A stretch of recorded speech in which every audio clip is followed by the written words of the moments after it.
A todos muy buenos días, muy buenos días. Es un placer compartir con ustedes la emisión de otro Frente a Frente. Ya les voy a presentar a mis invitados.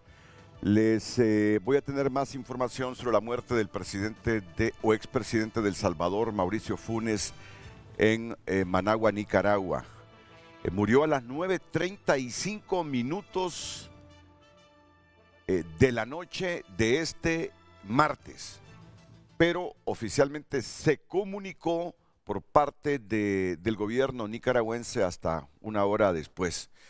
Yo cuando miro en Proceso Digital hoy, muy temprano, a las 4 de la mañana, ya la noticia, ¿y a qué hora murió Mauricio Funes? ¿Cómo es posible que ayer no nos dimos cuenta? Pero no, terminó el noticiero TN5 y todavía no se había divulgado esa noticia. Sí había trascendido en el transcurso del día que estaba grave, una situación hepática, la que le quitó la vida a este hombre que ven en pantalla. Ya vamos a tenerles más detalles.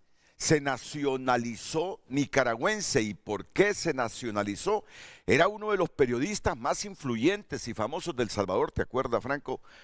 Antes de ser presidente, Mauricio Funes. Yo recuerdo cuando una representante de Naciones Unidas aquí en mi país, de nacionalidad salvadoreña, hablábamos de la región, de la política y de los proyectos políticos, de las personas que buscaban la presidencia de los países centroamericanos, y me habló de Mauricio Funes. Miren, nosotros tenemos en El Salvador a un periodista, me dice, que realmente genera simpatías y esperanza para que la situación cambie en El Salvador, se combata la corrupción, mejoren las condiciones económicas y obviamente las condiciones de vida de la gente. Pero miren, fue acusado, imputado de 3 delitos, de haberse robado cerca de 350 millones de dólares. Entonces huyó para Nicaragua, donde huyen casi todos los que cometen actos de corrupción en la región centroamericana, y allá Ortega le otorgó la nacionalidad. No sé si lo van a enterrar como nicaragüense en Nicaragua o viajará a El Salvador ya con 2 nacionalidades, la suya, la materna salvadoreña, y la nicaragüense. Atentos a estos temas. Pero es que hoy tenemos otro que me parece un tema fundamental. Sé que hay muchos temas fundamentales en el país, temas de interés público, pero ahora que hemos comenzado la campaña política previo a las primarias, vale la pena reflexionar sobre Lucecita Madrid. Acompáñame. Hemos hablado con Lucecita los últimos 30 minutos, con uno de nuestros invitados venimos hablando desde hace mucho tiempo sobre esto que en Honduras debe combatirse, por lo menos los medios de comunicación, contrastarlo para no caer en errores como yo los he tenido en los últimos meses, por la utilización de la tecnología para crear falsas imágenes y de las fake news, de las noticias falsas que manipulan la realidad. Y lo peor de todo esto es que mucha gente se cree las noticias falsas y comienzan a replicar esa noticia, a masificar esa noticia, a masificar mentiras, a masificar videos manipulados o alterados por la inteligencia artificial, fotografías manipuladas por la inteligencia artificial. Y la gente tiende a creer siempre lo malo. Miren qué cosa, cómo somos los seres humanos. La tendencia del ser humano es a creer siempre lo que perjudica a otro, pero muy difícilmente se masifican las virtudes, los talentos, pero sí los malos comportamientos. Lucecita, si me puedes ayudar por favor en la introducción de este tema que creo debe merecernos la importancia hoy a todos los hondureños. Bienvenida, buenos días. Muy buenos días a toda nuestra audiencia, a nuestros invitados. Licenciado Renato, bueno, usted lo dijo bastante claro. Las fake news o noticias falsas que priman mucho en cada plataforma digital, en todas las redes sociales, y siempre se está buscando mecanismos como el que vamos a hablar más adelante, uno de los invitados, como el fact-checking, que consiste en un proceso sistemático para verificar la información en términos sencillos, en saber si eso es real o no. Las deepfake, que son toda esa tecnología basada en inteligencia artificial que manipula fotografías, manipula videos, es bastante realista, por ello muchas personas caen en el engaño de creer que ese video donde algunas personas salen haciendo acciones que en realidad no ocurrieron es real, y por eso las personas difunden y hacen viral ese tipo de contenido por creerlo. Eso es parte de las noticias falsas que tienen fines bastante malos porque buscan desinformar, que la gente caiga en engaños, en desinformación, en creer cosas que en realidad no sucedieron, y es bastante común, licenciado Renato, en las redes sociales para lograr mayor alcance, para que la gente clique noticias que son falsas, que están manipuladas y poder alcanzar a mayor público. Esto genera ganancias en redes sociales, pero también se usa para fines de propaganda falsa. En el campo de las elecciones se usa mucho para poder desinformar y manipular la información en cuanto a los candidatos, pues dañar su imagen a través de manipulación de videos y fotografías. Muchos medios internacionales, especialmente Europa, la Unión Europea, combate ese tipo de desinformación a través del fact-checking, que es ese proceso sistemático que mencionaba para verificar si es real o no, e invierten mucho dinero para poder hacerlo, porque hoy en día, licenciado, existen muchas aplicaciones gratis en que la gente fácilmente puede manipular fotografías, puede manipular un video. Sí. Entonces es el acceso para todos podríamos hacerlo. Sí. Y caer en ese grupo de personas que desinforma a través de las plataformas. Muchas gracias, Lucecita, muchas gracias. Muy bien, Luz Madrid. Para hablar sobre esta temática, el director de No Solo Fake News, experto en patologías de desinformación, don Javier Franco. Buenos días, licenciado Renato. Javier Franco. ¿Qué tal, Franco? Mucho gusto. Me alegra verte nuevamente. Igualmente, Javier. Igualmente. Yo sé que tú te has dedicado a esto durante mucho tiempo. Así es. Y desde hace años me estás hablando del abordaje de este tema. Veo que vienes así, también con uno de tus libros. Así es, el último libro denominado No Solo Fake News, para explicar que no solo son las noticias falsas, sino que hay otras patologías de la información que afectan todo este proceso de la infodemia y de las noticias falsas que tanto afectan la democracia, la cohesión social y sobre todo la temática de hoy de los procesos electorales. Correcto. ¿Me prestas, aunque yo sé que me lo vas a regalar? Sí, ya muchas gracias. Lo he enviado y con todo gusto. Sí. Doctor lo conoce también. No solo fake news. Javier Franco, la mosca repugna como alguna información en las redes sociales. Miren qué buen título. Subtítulo. La mosca repugna como alguna información en las redes sociales. Cuando usted ve una mosca, doctor, el doctor Juan Carlos Munguía, bienvenido. Me gustó. La tendencia, mire, yo de jovencito, de niño y de jovencito, cuando miraba una mosca, porque en efecto, tenés razón, me repugnaban y me repugna la mosca. Agarré una agilidad. ¡Pa! Pero, ¿cómo va a terminar usted con miles de moscas de esa manera? Son repugnantes. Son repugnantes. Sí, me alegra que esté aquí para que nos ayude a reflexionar y a orientar sobre un tema que debemos combatir siempre, permanentemente, pero sobre todo en esta campaña política. Porque las campañas políticas se han vuelto muy tensas, muy complicadas, muy sensibles. Da la impresión que nos vamos a ir a la guerra. Entonces, ya se imagina usted si los medios, si la gente se deja manipular por la fake news, por la deep fake y toda esta clase de alteración y manipulación de la noticia, o utilizando la inteligencia artificial para crear fotos falsas, videos falsos, toda la problemática que se va a generar entre los políticos. Tú me estás dañando porque divulgaste una fake news. Tú me estás dañando porque divulgaste ahí un video nada original, sino que fue manipulado, fotografía por inteligencia artificial. Pleitos, aclaraciones públicas. Por eso mismo es que hoy con Javier Franco y el doctor Juan Carlos Munguía vamos a abordar este tema. Tendremos también vía Zoom, no me has confirmado, Carlos. Bueno, Carlos Girón, teníamos al periodista Carlos Girón especializado en fact-checking en el contexto político electoral también para darnos cuenta cuándo es una noticia falsa o cuándo es un video o fotografía falsa. Ese es el tema de hoy aquí en Frente a Frente. Me parece sumamente interesante y gracias por venir. Solo déjenme terminar con este tema de Mauricio Funes. Miren, extraoficialmente se conoció que padecía un cuadro renal y hepático, entre otros padecimientos crónicos. El Ministerio de Salud de Nicaragua había informado ayer martes que la salud del expresidente era de extrema gravedad. Mauricio Funes fue presidente de El Salvador por el FMLN entre 2009 y 2014 y falleció ayer a las 9:35 de la noche en Managua. El Ministerio de Salud de Nicaragua había informado que Funes estaba enfrentando delicada situación de salud agravada por dolencias crónicas que le habían aquejado. Agregaba el comunicado que el expresidente había sido atendido por las distintas especialidades médicas. En comunicación con sus familiares, hemos decidido publicar esta información esperando que pueda el paciente Carlos Mauricio Funes Cartagena superar esta situación que desafortunadamente es de extrema gravedad, agregaba el comunicado.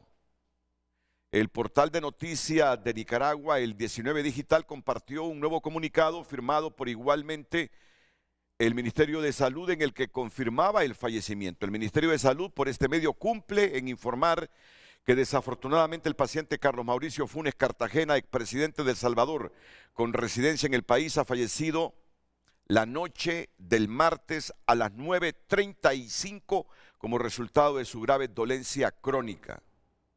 A solicitud de sus familiares, el expresidente Funes fue asistido con el sacramento de la extrema unción ayer en la tarde, agrega el documento. Funes residía en Nicaragua desde 2016 en calidad de asilado y había logrado la ciudadanía del país en 2019.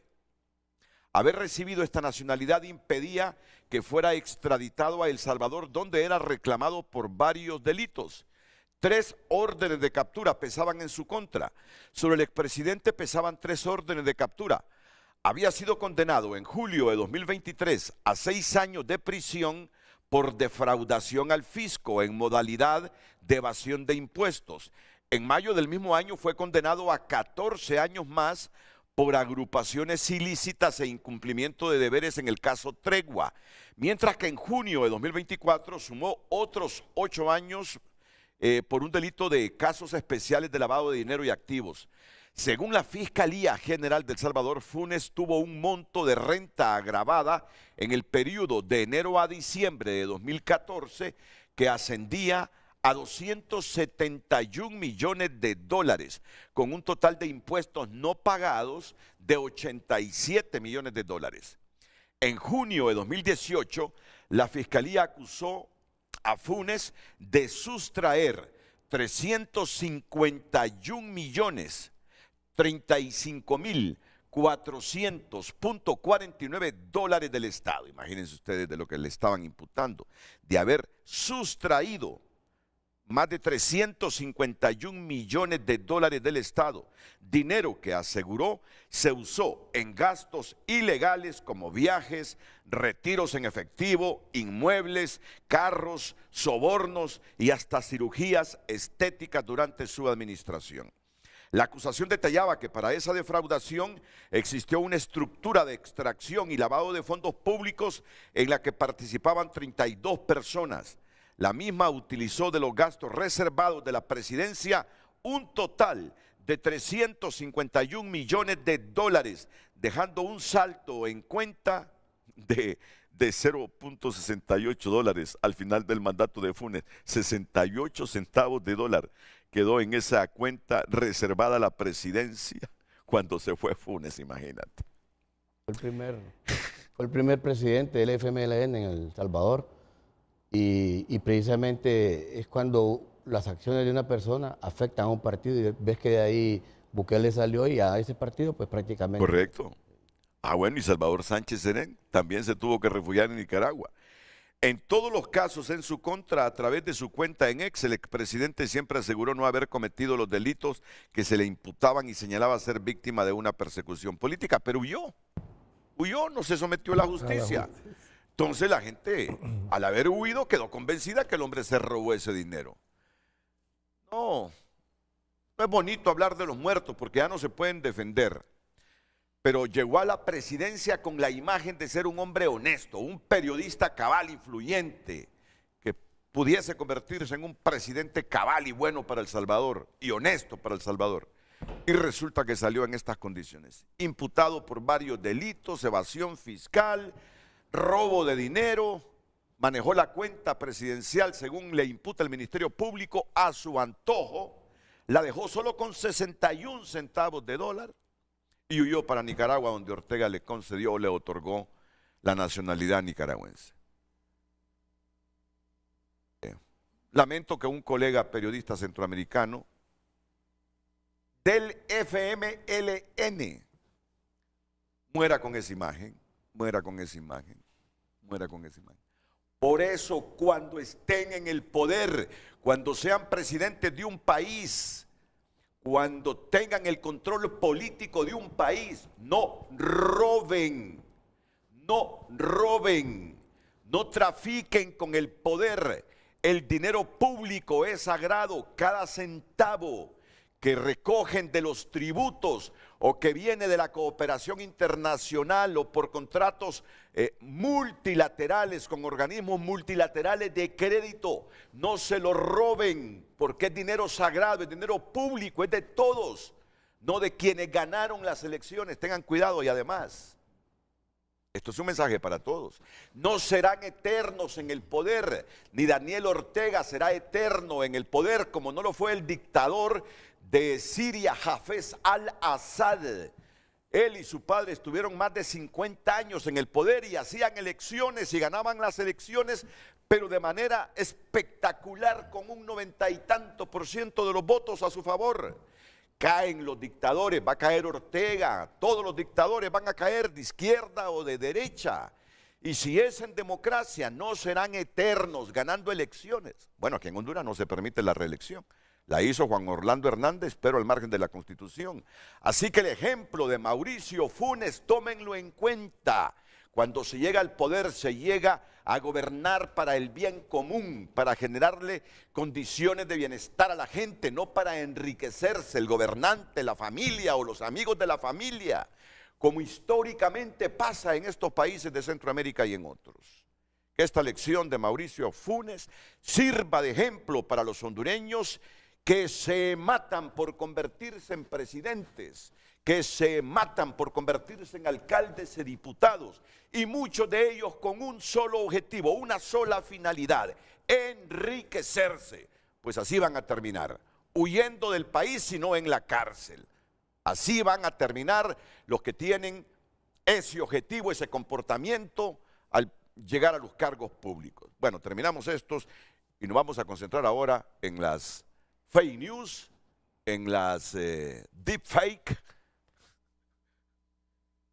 ¿Y en qué otra figura, Lucecita? En el fact-checking. Ya ese es como el remedio para combatir eso. Sí.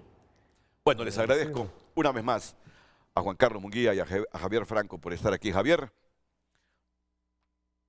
¿qué implica que una sociedad se desenvuelva de manera cotidiana bajo las deepfake, las fake news y todas estas falsedades que alteran la buena convivencia en la sociedad? Renato, es una excelente pregunta. De hecho, las preguntas problemas nos llevan a convertir objetivos, y pueden ser objetivos de investigación. Ese libro que tú tienes en tus manos hace una pregunta y dice: ¿qué tipo de ciudadanía estamos construyendo entre los consensos y disensos de la sociedad hondureña a través de las redes sociales? Y ahí es donde vemos que precisamente en una era, y decimos era porque hay que diferenciar fenómeno de era de la posverdad, las personas están tan erróneamente equivocadas que están creyendo más en lo que es falso, en lo que desinforma, que en lo que es real. Y el problema es que es tan imperceptible, pero tan imperceptible, Renato y audiencia, que no se puede saber si lo que estamos leyendo, y tú lo dijiste muy bien, y creo que la introducción contextual que Lucecita hizo fue muy buena, porque también tú mencionabas lenguaje de guerra, y de verdad que pareciera una guerra, y yo he advertido, y ya una de las concejales, la doctora Ana Paola, me ha recibido en su despacho para hablar de esta temática, he advertido cómo la desinformación, las noticias falsas y otras patologías de la información, que las podemos explicar aquí en una presentación que traigo, afectan no solo la psiquis, y por eso el doctor Munguía está acá, del ciudadano y de la ciudadana hondureña, Renato, sino que el comportamiento social, porque se va conformando una especie de cultura. El hondureño recibe información, no verifica, o sea, no hace el fact-checking, peor aún, le da valor agregado a algo que es falso, la comparte, y eso hace un efecto de eco informativo negativo. Entonces, prácticamente nos estamos intoxicando de información que en su gran parte es falsa. Mira, esta madrugada estaba revisando los medios nuestros y me encontré con estas publicaciones de Diario El Heraldo. Por favor, creo que ya activé el Apple TV. Deepfakes a políticos, otra cara de la desinformación en Honduras. ¿Será posible o tengo que activarla? Ah, ok, muchas gracias. Y mira, videos generados con inteligencia artificial que muestran de manera convincente a políticos hondureños en escenas de besos se han convertido en una nueva estrategia de desinformación dirigida al público hondureño en el contexto electoral. Hubo un deepfake o ultrafalsos por la traducción en el español contra Mel. Ya lo voy a presentar. Aquí está la falsa fotografía abajo. En Honduras los deepfake circulan en redes sociales con fines de manipulación política, sembrando dudas sobre la integridad y comportamiento de los precandidatos y explotando las emociones del electorado. Entre los más destacados, por ejemplo, se encuentra un deepfake que muestra a la precandidata presidencial del Partido Nacional, Ana García, besándose con el aspirante alcalde de Tegucigalpa, José Roberto Pineda, conocido como Pitu. Es decir, el día que miramos ese deepfake todos nos impactamos al comienzo. Yo creo que hubo gente que lo creyó todo el día. Yo creo que hay gente que sigue creyendo, lo que todavía no se da cuenta de estas herramientas, de estas malas herramientas. Otro deepfake expone al esposo de la presidenta de Honduras, Manuel Zelaya Rosales, en un supuesto beso con la diputada del Partido Libertad y Refundación Libre, Shirley Arriaga, o Cherly Arriaga. Mire usted. Igual, mira, hay uno que ya tiene muchos años de estar en esto de la comunicación, la primera impresión que causa, ¡ey, ¿y esto? Es que es tan perfecto, y por eso te decía que a la vez, y el juego de palabras es imperfectible, que no sabes que es real. Y esto se hace con inteligencia artificial, por eso se llama deepfake, y esto es tomado de un molde enlatado que viene de la reciente elección, Renato, de los que acaba de acontecer en los Estados Unidos, cuando pudimos ver cómo se hizo un deepfake, o sea, a través de un video y fotografía donde el presidente actual, Donald Trump, está besándose con Kamala Harris, incluso hasta se ve ella, y es feo que mencione este ejemplo, pero eso ocurrió, lo podemos ver, ella se ve embarazada. Sí. Entonces, hay que ser muy agudo, en primer lugar, porque la mano que se ve, que supuestamente es del presidente Trump, que está tocando al niño en el vientre, se ve una uña pintada, entonces de ahí se nota ya que hay un montaje. Mira, y mira esta que estaba presentando de Meli, cómo lo presentan, ¿verdad? Último momento. El oficialismo al descubierto. Esto fue publicado el 11 de septiembre de 2024 a la 1:17 de la tarde y mira cuántas reproducciones había hasta ese momento. 91,000 reproducciones. Y a saber cuántas reproducciones tuvo esto falso. Exactamente. ¿Sí? Y un tercer video incluye al hermano del exmandatario Carlos Zelaya junto a la precandidata oficialista Rixi Moncada. Todos fueron desmentidos por el equipo de verificación del Heraldo. Estos videos no solo son técnicamente impresionantes, sino que también están cuidadosamente diseñados para maximizar su impacto en el entorno político hondureño justo en el contexto de las elecciones de 2025. La estrategia se replica también en otros países del continente, como en Estados Unidos, en donde circuló uno que mostraba cómo Donald Trump besó a Kamala Harris. El equipo de verificación del Heraldo analiza este tipo de deepfake en el ambiente electoral que vive Honduras a partir del impacto en el electorado, los desafíos que representa y qué se necesita para desmantelarlos. ¿Qué se necesita para desmantelar estos deepfake? ¿Qué necesitamos? ¿Qué debe hacer el Estado de Honduras? ¿Qué debe hacer nuestro órgano electoral, el Consejo Nacional Electoral? ¿Qué debemos hacer los medios de comunicación para no caer en inexactitudes e irresponsabilidades? Mira que yo me autocritico porque yo también me he ido en la chalana, como dicen los hondureños. Y lo haces bien, Renato, porque estás dando un gran ejemplo, no solo con abrir el espacio para este programa y hablar de esta temática, sino la autocrítica que tú misma te haces, porque en este libro de No Solo Fake News yo abordo también el pseudo periodismo. Es importante entender que para poder generar un ciclo de combatir la desinformación, las noticias falsas y cualquier otro tipo de patologías de la información, no hay todo un proceso, Renato, no se hace de la noche a la mañana. Lucecita hablaba del fact-checking, es cierto. Sí. Ese es un mecanismo que lo hacemos con herramientas de inteligencia artificial, que hoy en día, pues, algunas de ellas están en Google, son de fácil acceso, pero también hay todo un proceso cívico formativo, a lo que se llama la alfabetización contra la desinformación. Esto implica, Renato, que tienes que ver cómo también, en este caso de las elecciones, los entes electorales, otros actores claves y la misma ciudadanía tiene que tener educación digital. Es que estoy viendo que la producción me está colocando una foto que ha sido controversial. Es que dicen que 2 veces captaron el fin de semana o un día antes de la toma de posesión y el día de la toma de posesión a Elon Musk con el saludo nazi. Pero ¿qué estamos viendo aquí? Dice la derecha a diario. Primera fake news contra el gobierno de Trump. Múltiples medios recortaron y editaron un video de Elon Musk para que parezca que hace el saludo nazi, cuando en verdad hizo un gesto entregándole su corazón a la gente. Les doy mi corazón está con ustedes. ¿Qué Bueno, sería? esa es desinformación, cuando tú sacas de contexto algo que verdaderamente es real y lo ubicas y le das todo un eco informativo con, incluso hay granjas de bots, granjas de robots, granjas de trolls, que se generan con algoritmos de la inteligencia artificial y le dan el eco informativo, que es que masifican esa información negativa y la gente la termina creyendo.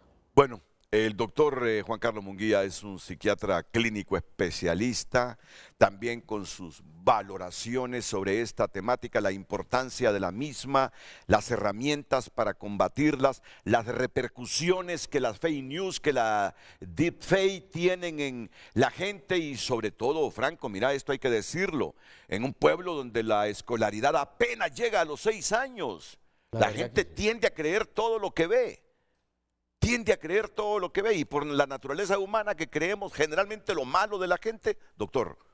Sí, yo quiero puntualizar porque previamente a estar en el programa, en el set, hablábamos con Javier Franco sobre, y les hacía una pregunta a 2 periodistas connotados, que esta carrera, que es una licenciatura que se estudia en la universidad, ¿es una licenciatura en periodismo o es una licenciatura en ciencias de la comunicación?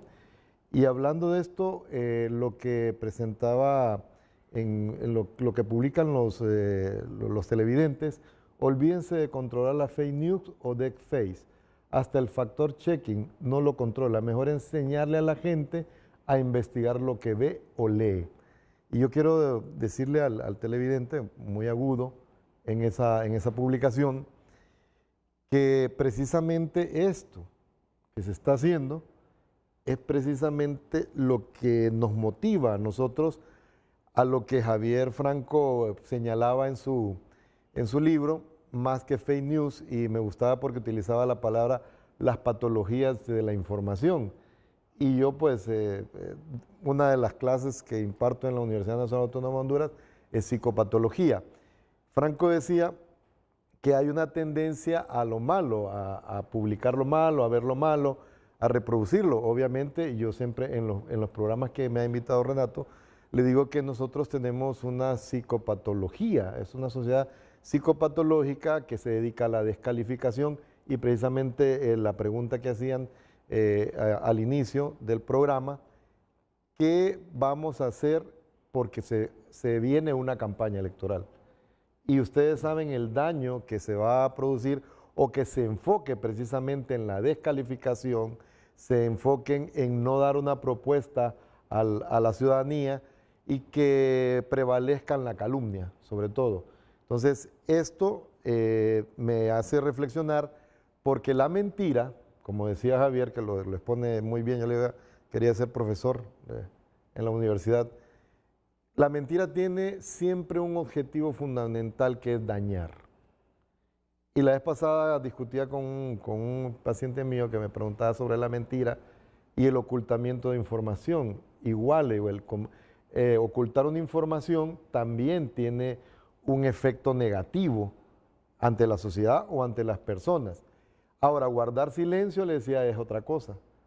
Cuando uno guarda silencio y sabe que una opinión de uno no va a cambiar absolutamente nada, lo que puede generar más bien son respuestas negativas, eso ya es sabiduría.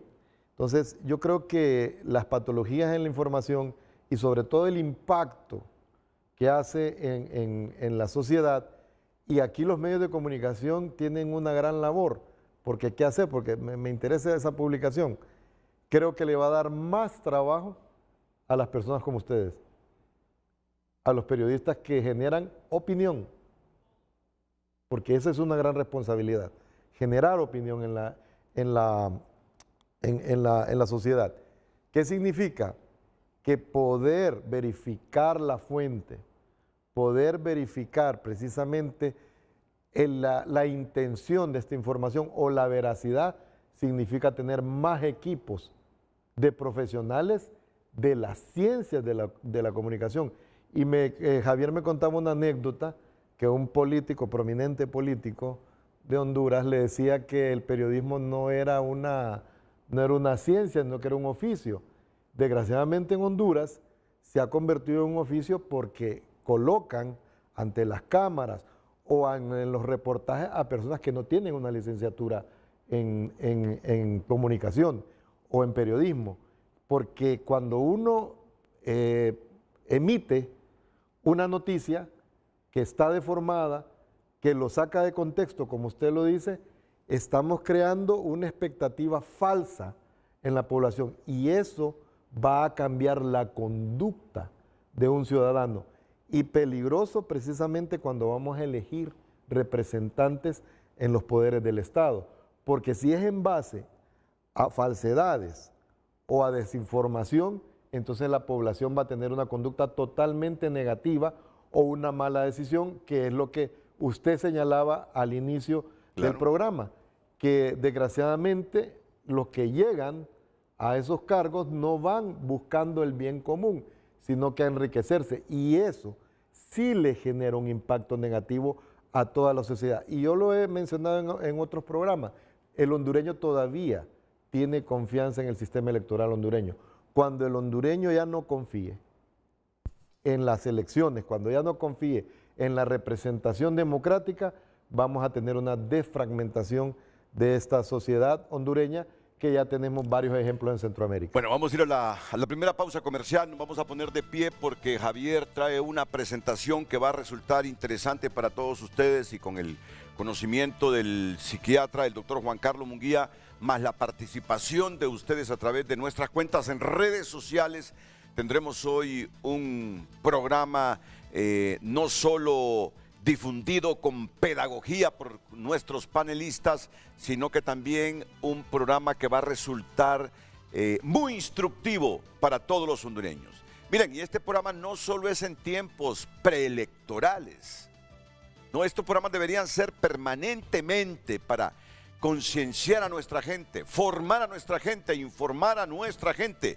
Bien lo dice en su libro, No Solo Fake News, Javier Franco, la sociedad está enferma, ya no importa si la noticia es falsa, igual siempre la obtiene, la cree y la comparte como peste, se disfruta de una comunicación no limpia, sino enferma de fake news y de otras patologías de la información como la mala información, información parcial, desinformación e información errónea. Ahora, si usted tiene la información correcta, la información falsa y está convencido que la información correcta es esta de la izquierda, si su naturaleza humana le hace creer más en lo falso que en lo verdadero, aún teniendo elementos para contrastar y definir que la noticia verdadera está aquí en este lado y que la falsa es esta, pero aún usted tiende a creer en lo falso, es que es una mala persona.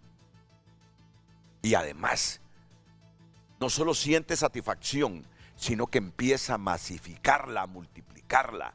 Ahí hay un corazón malo.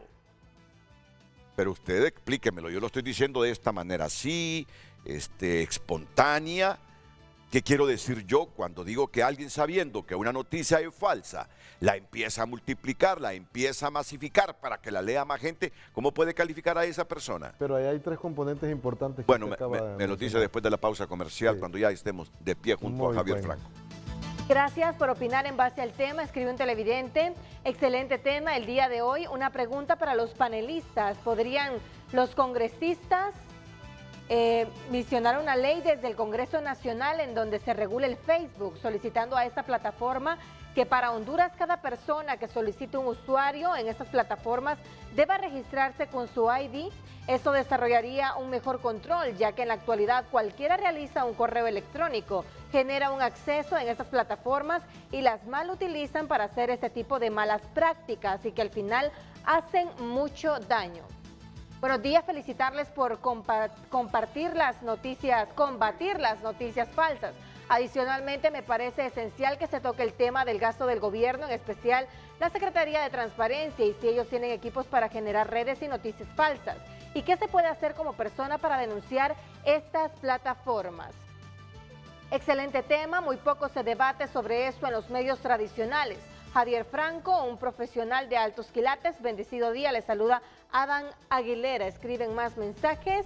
Licenciado Renato acaba de tocar un tema muy interesante. La reencarnación en Honduras sigue vigente, escribe ese televidente. Más mensajes. Uno de los mayores negocios es la noticia falsa y sucede con mucha frecuencia cuando hay permisibilidad de la sociedad. No hay leyes, no la aplican y sucederá aún más cuando mi grupo de esta capa social esté convencida de existir. Saludos de Manuel Sagasume de San Pedro Sula, escribe ese mensaje y a través de X también opinan. Milagros Mejía, los deepfakes no solo engañan, destruyen reputaciones y confunden al votante.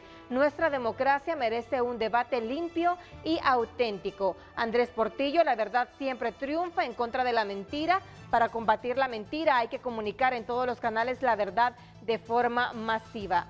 Karen también escribe: implementar herramientas avanzadas de inteligencia artificial para detectar deepfakes y habilitar plataformas de denuncia ciudadana. Son algunas de las opiniones. Continúe comentando, sigue escribiendo también a través de nuestra cuenta en WhatsApp. Para que ustedes comprendan aún más toda la exposición que va a hacer Javier Franco y los comentarios del doctor Juan Carlos Munguía, miren ustedes cuántas noticias falsas, deepfakes se producen en el país. Esta página es de ¿quién, Franco? Creo que fue un proyecto. De Mario Serna. Sí, un proyecto que financió inicialmente la Embajada estadounidense en Honduras a través de la Universidad CEUTEC. Y bueno, hay uno, perdón, y este es el de Mario Serna, exactamente. Este es el de Mario Serna. Mire, categoría dice fact-checking. Es decir, ¿qué hace esta página?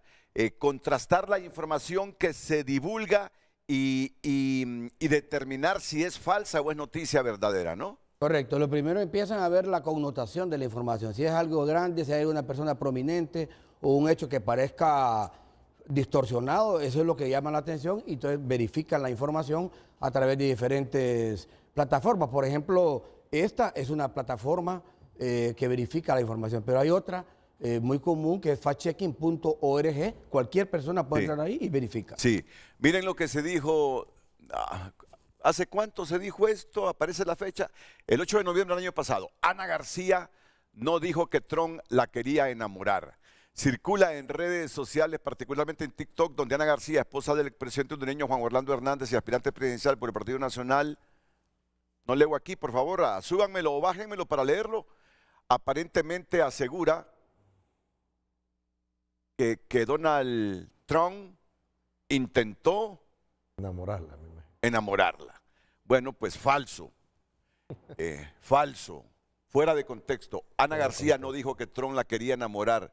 Yo creo que fue una comparecencia que tuvo en Frente a Frente, que yo le pregunté que me diera detalles de esa reunión.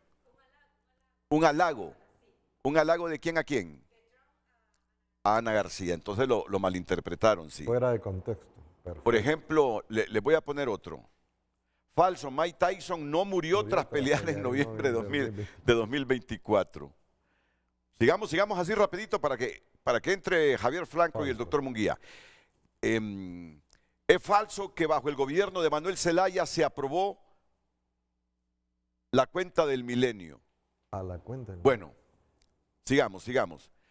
Salvador Narrala no publicó una imagen que dice, fui, soy y seré corrupto. Imagínese usted. Copeco no anunció alerta roja en el país debido al fenómeno meteorológico Sara. La alerta roja fue emitida en pandemia del COVID-19.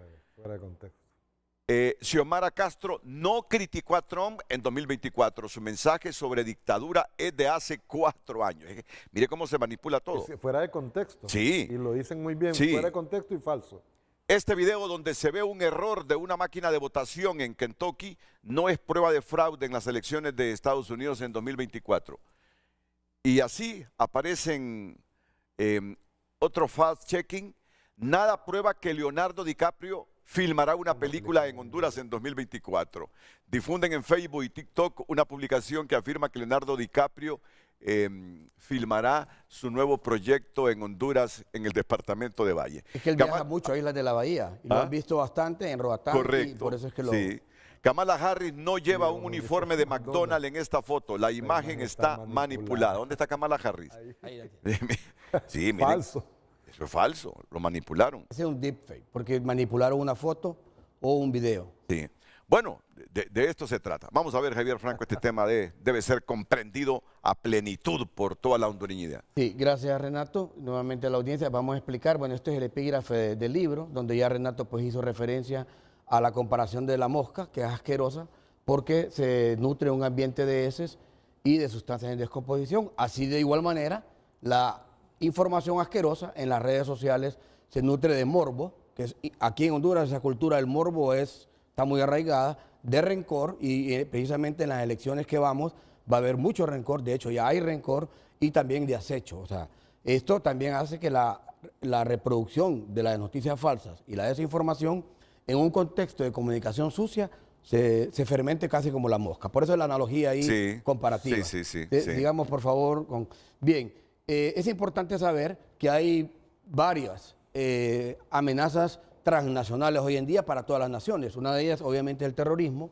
los ciberataques, el crimen organizado, pero además de eso, las migraciones. No es un demérito a las migraciones. Lo que pasa es que durante van las caravanas, durante se dan las migraciones, en este país para otros o en otras naciones pasan muchas cosas, tráfico de órganos, tráfico de mujeres, entonces es una amenaza transnacional, pero asustémonos, ya ahora, sigamos por favor, el foro económico mundial, que está con sede en Suiza, en su último informe de enero de 2025, es reciente, identifica a la desinformación como uno de los principales riesgos a corto y largo plazo, destacando su capacidad para influir en procesos electorales, Renato, que es el tema. Pero también, aparte de eso, fomentar la polarización social. Por eso yo en mi libro hablo de la división o la falta de cohesión social y socavar la confianza de la que el doctor Munguía también hablaba, de las instituciones democráticas, porque aquí hay un problema. Y lo vamos a hablar y voy a entrar en detalle. La misma clase política ataca a las entidades electorales y ellos contribuyen a desmeritar o generar una desconfianza al modelo electoral. Veamos, esto es bien importante, porque aquí vamos a hablar de las patologías de la información, o sea, enfermedades de la información. El doctor Munguía también va a poder detallar, y veamos la primera, la mala información. Esta se refiere cuando la información es verdadera, o sea, estamos hablando de un hecho real, pero la usan para dañar. Por ejemplo, en un proceso electoral, cuando usamos datos de un candidato para desprestigiarlo, datos personales de un candidato para desprestigiarlo. Esa es la mala información, porque dice, me están mal informando, pero es la verdad. La siguiente. Es decir, los datos personales son muy privados, correcto, ¿no? De la persona. Hay una ley que ya regula cuáles datos son abiertos, cuáles no. De hecho, entonces, ¿por qué tenés que revelar una enfermedad terminal de una persona, de un aspirante a un cargo de elección popular solo para afectar? La usaron en Venezuela con el candidato que iba de presidente que sustituyó Corina Machado. Dijeron que estaba enfermo, que iba a morir, y esos son tipos de noticias falsas, ¿verdad? La segunda... Solo permitía, deténganse ahí, por favor, ¿qué iba a decir? Sí, porque el objetivo de eso es generar duda. Correcto. En la población. Y cuando una persona duda, creo que es la peor situación o estado mental de un ser humano, es dudar de algo, porque dudar de algo le ocupa mucho tiempo en estar rumiando el pensamiento, la idea, y eso lo atrasa en cualquier actividad que hace y sobre todo le va a modificar la conducta posible. Y en los procesos electorales ese es el peligro. Una persona con duda puede ser duda, manipulada. Sí, generar duda en la población y eso va a cambiar o va a favorecer hacia dónde va a ir su preferencia en el voto. Pero fíjate eso es lo peligroso. que yo creo que dije algo contradictorio yo. Por ejemplo, si un aspirante a cargo de elección popular tiene una enfermedad terminal. ¿Y no la tiene? No, pero supongamos que la tiene. Ajá. Pero aún así ese candidato se lanza, Ajá. sabiendo que su enfermedad es terminal. Viene alguien y para usarla en su contra, divulga, tiene cáncer determinada persona, hombre o mujer, revelando datos personales. Eso es incorrecto, pero yo creo que antes de eso debería estar la ética ética y del la candidato a moral. cargo de elección Es popular. diferente, eso es Correcto. diferente. Es decir, ¿para qué someterse a un proceso electoral sabiendo que tiene un diagnóstico gravísimo? Bueno, que tenga él esperanza en salvarse. Bueno, cuando ya él esté sanado, que se lance, pero sabiendo que el diagnóstico es que está terminal con una enfermedad, ¿por qué seguir en el proceso? Siendo circunstancias diferentes. Y Son dos casos diferentes. Y debe solicitarse también una evaluación médica a una persona que va a someterse a un proceso electoral. Lo que ahí es un tema importante, porque en el libro yo menciono, y por eso hablo mucho del tema patológico, y con el doctor hemos conversado mucho sobre esto, que también debería de existir, no sé si existirá eso, si pero he escrito mucho sobre esto, de cómo el Colegio de Psicólogos y Psiquiatras podrían también hacer evaluaciones psicopatológicas de los que aspiran, porque es bien interesante. Sí. Ahora, la desinformación, Renato, de audiencia, esta sí es una información falsa, porque es creada. Y además es compartida deliberadamente para engañar. Un ejemplo sería difundir rumores falsos sobre que hay un fraude electoral. Y la infodemia, digamos que es el conjunto de todo. Esto es cuando hay un exceso de información, pero ahí hay información verdadera, información falsa. Entonces lo que hay entre la mezcla de todo confunde a la ciudadanía, la sobrecarga de noticias que no saben qué es real y qué no es real, y eso puede incluir y ayudar a campañas contradictorias como para no tener un voto informado y la gente se confunde y termina votando por la persona que más bien no debe haber votado. Y una cuarta patología de la información es precisamente la noticia falsa, las fake news, que estas sí son verdaderamente falsas, pero usualmente sus titulares, sensacionalistas como tales o maximizados de forma negativa, sirven para engañar. Por ejemplo, un artículo inventado sobre el escándalo de un candidato, que sea falso y se lo sacamos. Digamos, para poder ilustrar un poco, bueno, es importante indicar que este tipo de infografía o de fotografía que hablan por sí mismas, las hizo el periodista gráfico Alan McDonald. Alan McDonald. Muy Felicidades, famoso, Alan. Sí, y están en el libro, ¿no? Están en el Sí. libro incluidas. Entonces aquí veamos algo rápido, muy rápido, porque ya lo mencioné. Avancemos sobre el tema de la posverdad. Es un fenómeno actualmente, pero vamos a una era. ¿Cuál es la diferencia? Que el fenómeno, Renato, es que lo podemos estudiar desde el punto de vista científico y ahí se responde la pregunta si la ciencia, si la comunicación es una ciencia. Sí, es una ciencia. Hemos estado investigando este fenómeno de la posverdad, por lo menos yo aquí en Honduras, desde hace 3 años. Pero va hacia una era, porque eso va a tener un inicio, un desarrollo y no se sabe si va a tener un final. La infodemia y la pseudocomunicación en un entorno de comunicación donde hay un alto consumo de información y donde lo real se confronta con la realidad, traigo acá 3 aspectos fundamentales que son no enlatados, sino que propios de la vivencia mía, después de 20, 25 años de hacer periodismo, Renato, que tengo que decirlo, lo siento, pero hablo del pseudoperiodismo, voy a tener que mencionarlo. El número 1 es el eco informativo y los actores claves. ¿Qué es el eco informativo? Y yo lo defino ahí en el libro. El eco informativo es cuando viene alguien, por ejemplo, un actor clave, que es alguien que representa a sociedad civil, alguien que representa a un gremio, pero no necesariamente esta persona, por representar un gremio o un actor clave como de sociedad civil, es que bueno, y ahí viene el tema de lo que hablábamos de la maldad, de la persona si es mala o no, sino que se presta por un fin y utiliza la plataforma del gremio al que pertenece o utiliza la plataforma de la sociedad civil a la que pertenece y va con un sesgo, y ahí lleva una intención. Entonces, estos actores claves hacen un eco informativo o contribuyen a multiplicar una noticia aun cuando sea falsa. Yo recuerdo, y te voy a comentar algo, una anécdota, cuando fui comisionado de Política Limpia, que vino una persona natural, como cualquier ciudadano, como nosotros, subió a una red de que tal partido era el único que había rendido cuentas. Esa información no trascendió, porque lo subió un ciudadano normal. Pero cuando viene el tema de la prominencia de un actor clave, yo recuerdo que el presidente de un partido la replicó, o sea, le dio retweet en su cuenta, ahí sí tomó la connotación de vida. Y andaban como 10 periodistas, no te miento, de televisión y de radio, detrás de los comisionados queriendo ver si eso era cierto o no. O sea, ellos creyeron, pero fue un ciudadano. Y yo lo verifiqué después. Y resulta que esta ciudadana trabajaba para el gobierno de turno en ese momento y lo había subido a Facebook, una red social que hoy en día también es regulada, pero ahí explico un caso de cómo algo tan pequeño puede agarrar eco informativo. Y el último factor que tengo que mencionarlo, aquí por favor, son los disparadores. Estos son aquellos que se ponen en una trinchera, y los hay, y andan buscando a los medios para que los entrevisten porque tienen su fin creado. Es increíble, pero eso pasa. Y esto es lo que contribuye también a la desinformación. Sigamos rápidamente. Sigamos rápidamente porque no quiero abordar. ¿Quién es este señor? Joseph Overton. Para quienes no lo conocen, fue un abogado, murió bien joven, murió de 43 años, estadounidense. Fue abogado, pero era ingeniero y se dedicó toda su vida a generar procesos de infraestructura pública, de cómo mejorarla. Entonces, de ahí viene el tema de la fenomenología de la ventana de Overton. Voy a explicar esto porque con esto le vamos a abrir el telón, Renato. Vamos a abrir el telón para entender qué es lo que está pasando, no solo aquí, sino que en el mundo. Y yo aplico, y esto fue que decidí yo traer la ventana de Overton aplicada al proceso electoral, lo que puede ocurrir con el tema de la desinformación. Overton explicaba que teníamos que pasar por 6 pasos para poder hacer aquello que puede ser aberrante o inimaginable en la mente del ser humano y termina siendo real. Por ejemplo, el canibalismo.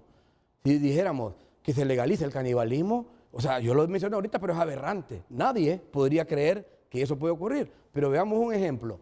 Overton decía que primero la primera fase es lo impensable, lo que acabo de mencionar. Inicialmente, la desinformación y las noticias falsas se consideran completamente inaceptables y dañinas. O sea, hay gente que todavía está en esta etapa, que no cree que las noticias falsas no dañan. Pero él viene y pasa a la segunda fase y habla de lo radical, que es cuando comienzan a surgir casos aislados, donde la desinformación sí se difunde, pero todavía es vista con un gran cierto grado de escepticismo y rechazo. También por esto pasa la sociedad. Por eso la pregunta, ¿qué tipo de ciudadanía estamos construyendo con los disensos y consensos en las redes sociales?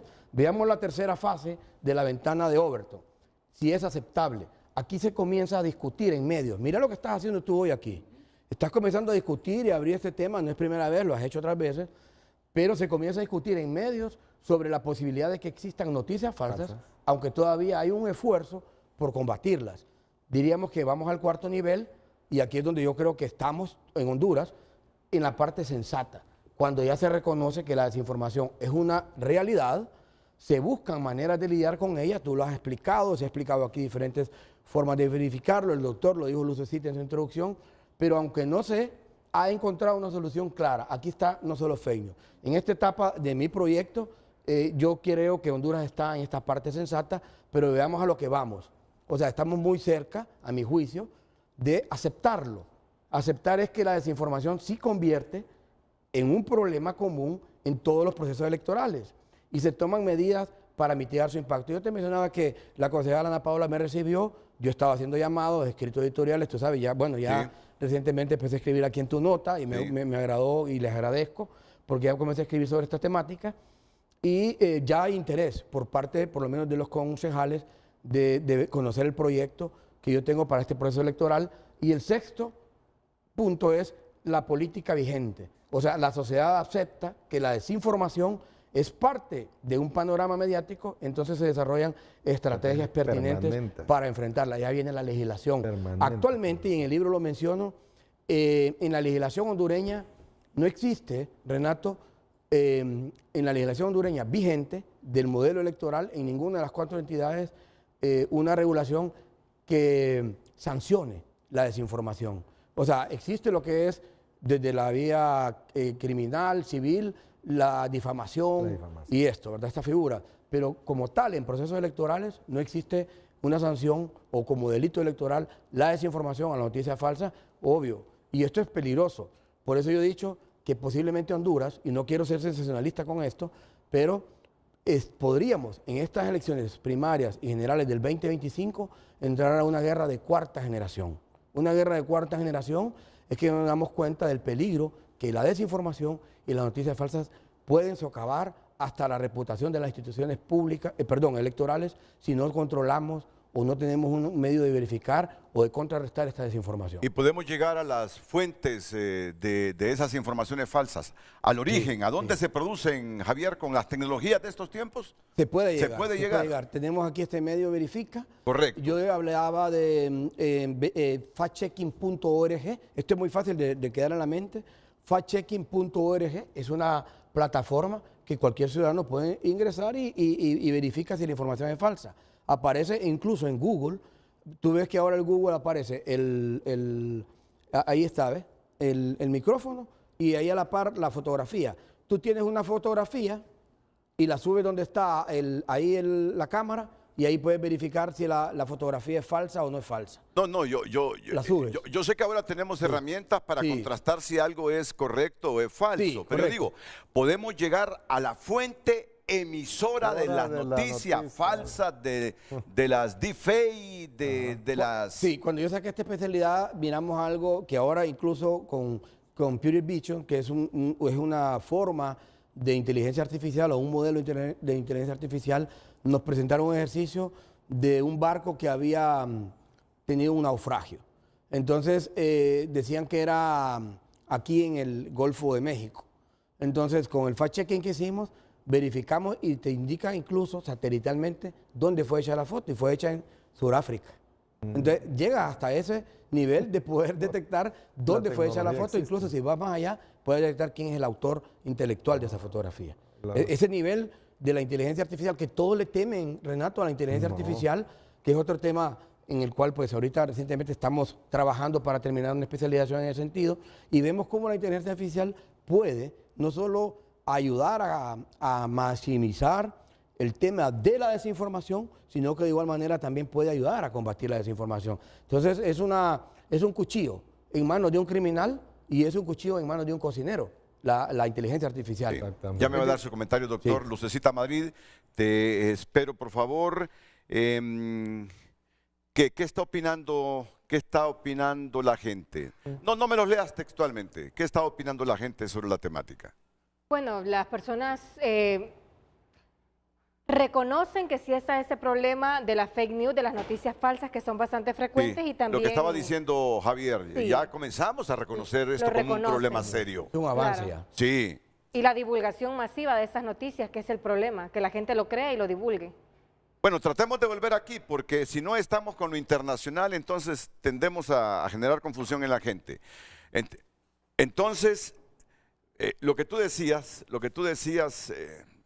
me hago eco de eso, ya comenzamos nosotros, los hondureños, a ver que esto es una realidad que puede afectar nuestras instituciones electorales, pero por favor, puede afectar nuestras instituciones democráticas, puede afectar la convivencia, La cohesión social. la cohesión social. Si estos procesos electorales, para mencionar los ejemplos de los procesos de 2025, primarias y generales, tienen como el elemento fundamental la fake news, la deepfake, ¿se imaginan ustedes?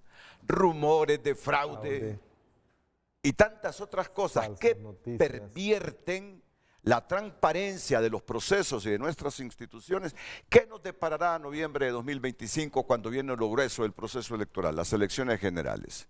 Es decir, nos satisface que estemos plenamente conscientes de que esta es una realidad en Honduras. Ahora, las grandes preguntas que ya se está planteando Javier Franco y que las va a comentar el doctor Munguía, ¿qué hacer? Como persona, como medio de comunicación, como institución electoral, como institución de la democracia. ¿Qué tenemos que hacer? Y cuando tú dices, debemos llegar a la legislación y sancionar a aquellos cuya forma de vida es justamente manipular todo esto mintiendo con noticias Dolo. adulteradas o creando deepfake para tratar de llevar agua a su molino, porque al final para ellos se convierte en moneda todo esto, hoy en día ¿verdad? todo está monetizado. Hay influencers, community manager, agencias de publicidad dedicadas exclusivamente, Renato, a producir noticias falsas, para generar noticias falsas. Y el problema es que la contratan. Como no hay una legislación vigente en procesos electorales, no hay nada que las pueda detener. Yo sí tengo una salida que la voy a mencionar cuando tú me menciones. Muy bien. Después de la pausa, Muy en bien. que lo escuchamos a usted también. Gracias por opinar. Escribe un televidente: en un mundo donde la tecnología avanza rápidamente, las deepfakes representan un arma de doble filo. Si bien tiene aplicaciones positivas en el contexto electoral, se han convertido en una amenaza real para la democracia. Ya la posibilidad de manipular videos o audios para desacreditar a candidatos, confundir al electorado o alterar la percepción pública puede generar graves consecuencias. Personalmente creo que es urgente educar a la población sobre esta tecnología y promover herramientas de detección para evitar que estas manipulaciones influyan en el proceso electoral. Además, los gobiernos, las plataformas digitales y los medios de comunicación tienen la responsabilidad de implementar regulaciones y estrategias para combatir este fenómeno. La confianza en las elecciones y en los líderes políticos es fundamental, y las deepfakes, si no se abordan con seriedad, pueden erosionar uno de los pilares más importantes de cualquier sociedad: la verdad. A través de X escribe Sofía: colaborar con medios de comunicación, plataformas digitales y organizaciones de fact-checking para verificar información en tiempo real. Gabriela Martínez opina: establecer normativas que sancionen la desinformación y crear equipos especializados para monitorear y denunciar campañas engañosas. María Jiménez: las elecciones no son un juego de engaños, son el futuro de un país. Rechacemos las estrategias basadas en mentiras y manipulación. Son algunas de las opiniones a través de redes sociales. Continúe opinando. Recuerde que también lo puede hacer a través de WhatsApp. Doctor, usted es psiquiatra. Usted es psiquiatra. Hábleme del perfil de la gente que se dedica a crear fake news, deepfake, que siente gozo en masificar noticias falsas, videos y fotografías alteradas en función de objetivos. ¿Cómo se puede definir la personalidad de un tipo o una tipa que hace esto? Ok, son dos trastornos. Uno, el trastorno antisocial de la personalidad, que ustedes mismos lo dijeron ya, es aquel que tiene un beneficio económico, obviamente.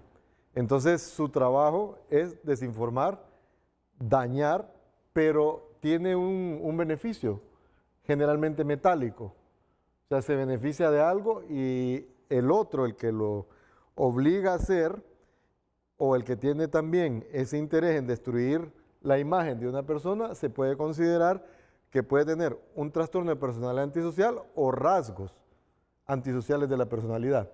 Y el que menciona usted por último, que es el psicópata. El psicópata, aunque no saque ningún beneficio, pero disfruta hacerle daño a las personas y en este caso a la sociedad. Como decía, como lo mencionó lo de Naciones Unidas, Okay.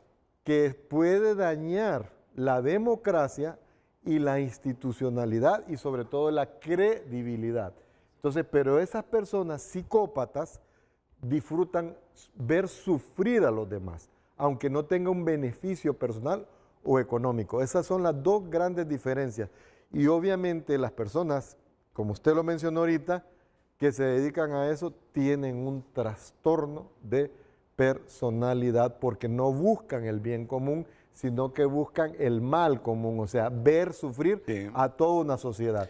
Esa sería la respuesta. Mire, pero es reprochable, es detestable que sin ser psicópata, solo como estrategia para conseguir los objetivos, ya sean estos políticos, electorales u otro tipo de objetivos, haya gente que se dedique a crear esta alteración plena en la sociedad, que repercute en la convivencia, que repercute en nuestras instituciones, en la paz social sobre todo. Fíjate, tú te imaginas una campaña electoral llena de este tipo de gente que en función de conseguir sus objetivos, simplemente su tarea es todos los días Sin escrúpulos. pasar alterando la información, manipulando la información, creando falsedades, fotografías y videos solo para llevar agua a su molino.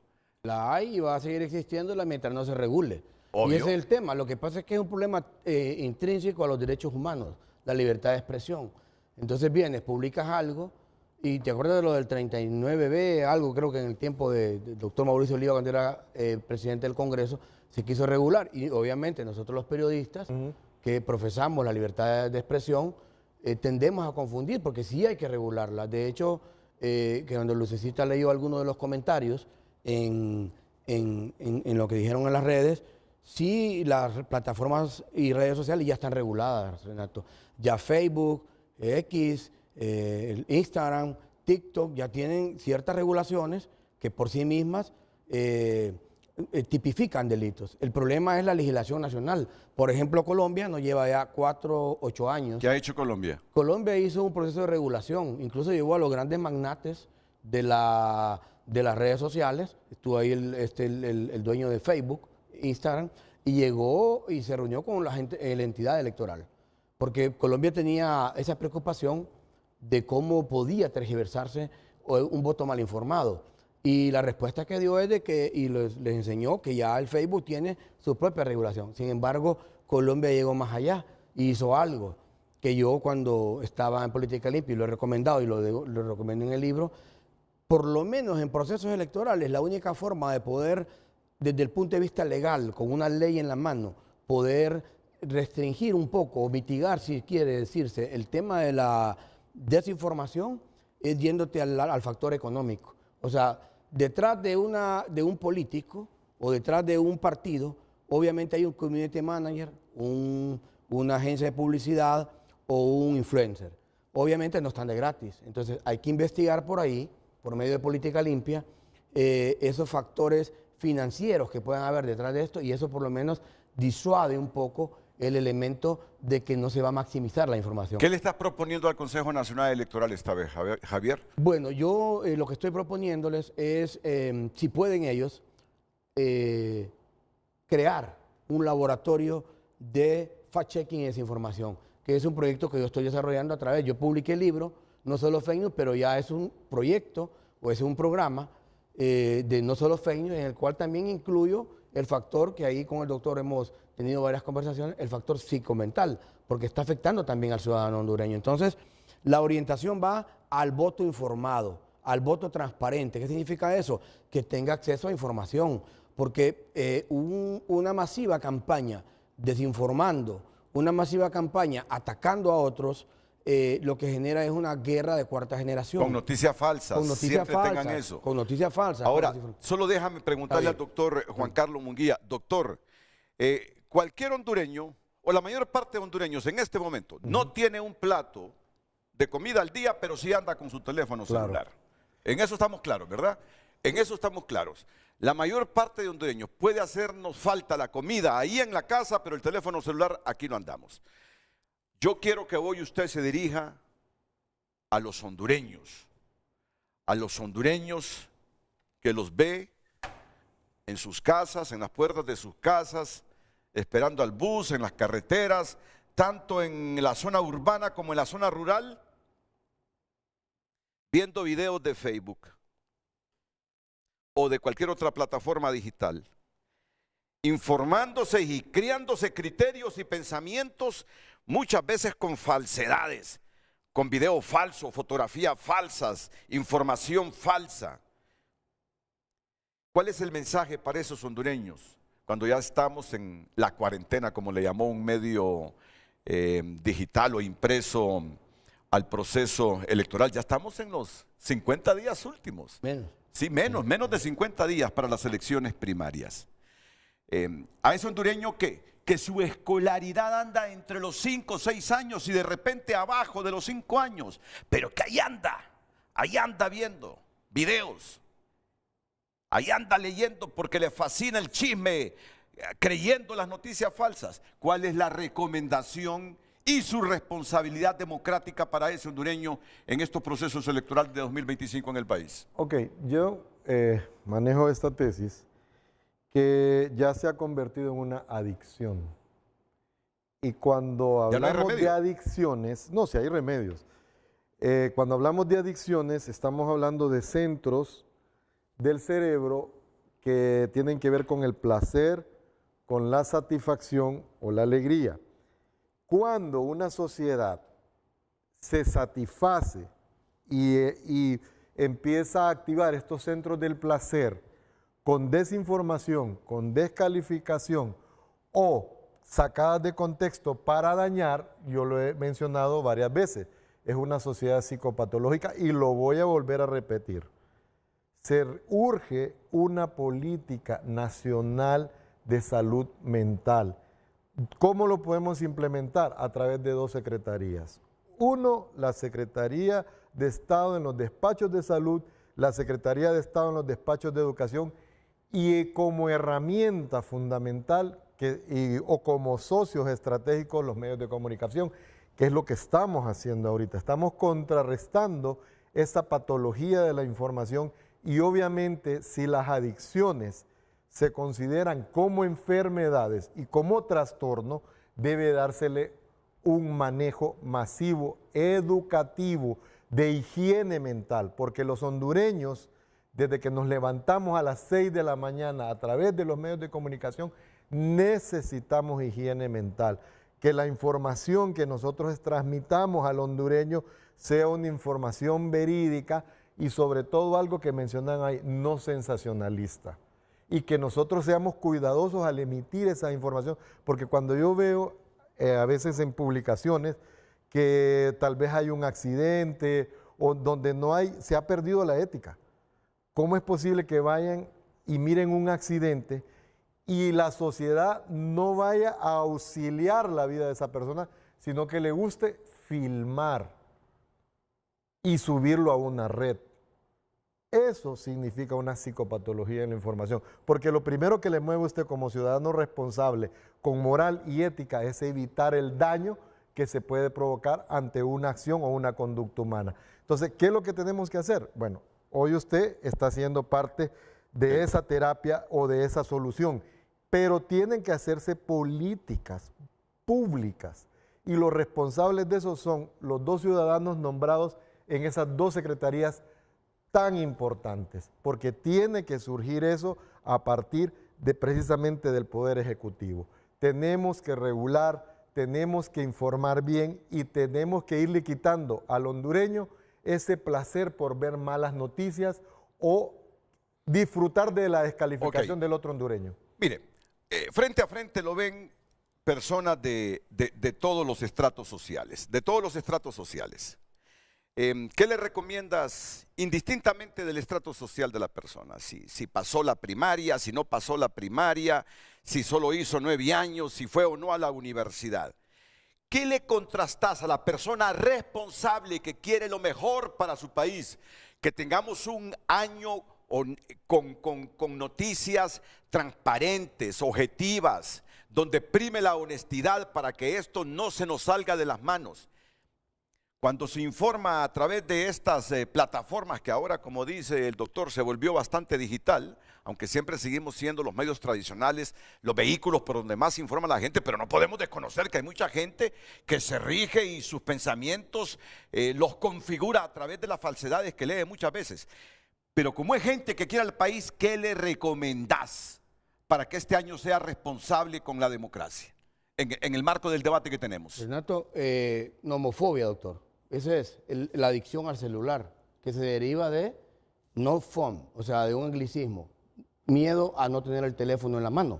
Entonces, más que un elemento educativo, o sea, puede haber personas, y como tú bien lo has planteado la pregunta, Renato, personas de 6º grado, con un nivel educativo básico primario, posiblemente, y hay gente que tiene hasta doctorados, pero tiene esa enfermedad, y el doctor lo ha tocado muy bien. O sea, que además de un elemento cultural, es un elemento patológico de enfermedad. Entonces, como tal, como ya identificamos cuál es la problemática, entonces de forma sistémica debe abordarse el tratamiento. Y de forma sistémica es que no solo tú, hoy en este frente a frente que has logrado generar y despertar la intención, sino que también un nivel de conciencia ciudadana. Pero para que la conciencia ciudadana se dé, empieza con todos los agentes socializadores del hombre, la familia, la autorresponsabilidad, la limpieza del sueño o cuando te levantas, como tú lo mencionabas. Entonces es un tema que empieza con el individuo, pero si no está regulado, muy difícilmente, Renato, vas a poder lograr ese nivel de conciencia. Lucecita, levántate por favor. Tú sos consumidora de noticias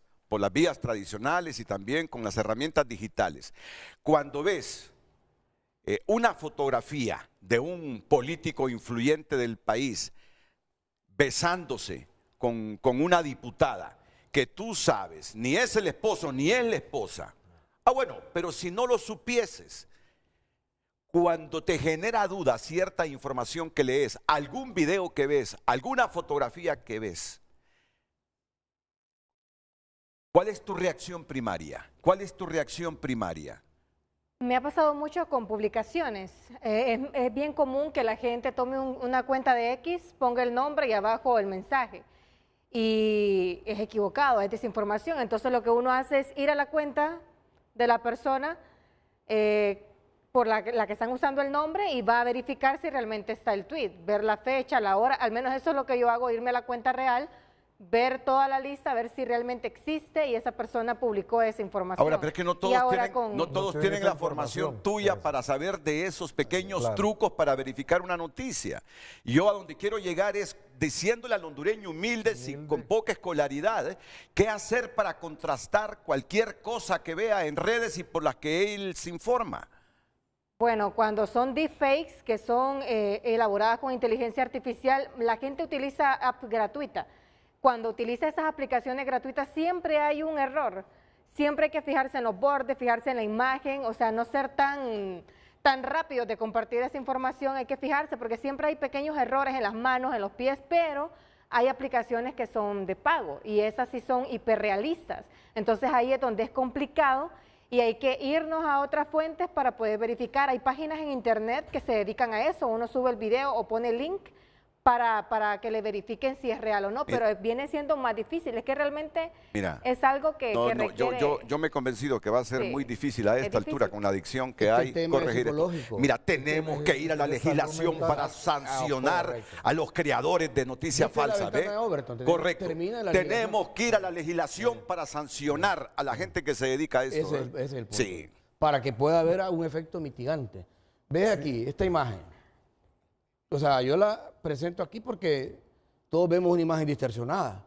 Posiblemente así está la mente de la sociedad. Que se mire, por favor, el titular. Traten de que siempre se vea el titular para que la gente comprenda qué es lo que está describiendo. Vamos a hablar de información errónea. Sí. O sea, aquí todo el mundo ve la imagen distorsionada. Esto, digamos, que podría ser clínicamente como un astigmatismo. O sea, no ve bien. Pero voy a explicar algo. Si adelantamos, por favor, para que tal vez el doctor pueda comentar sobre esto. Sí.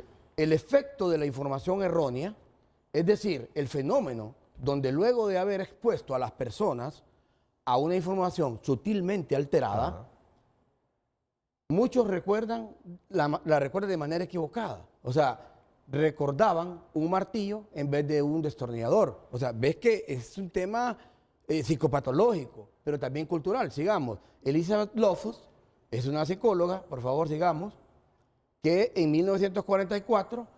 ella habló de los falsos recuerdos y la fragilidad de la memoria, entre comillas, interesarse por cómo las personas crean falsos recuerdos basados en sugestiones o afirmaciones de otros. Aquí está hablando ya de una especie de adoctrinamiento, que es peor todavía. El adoctrinamiento, o sea, estamos acostumbrados, Renato, en esta sociedad a pensar en blanco y negro.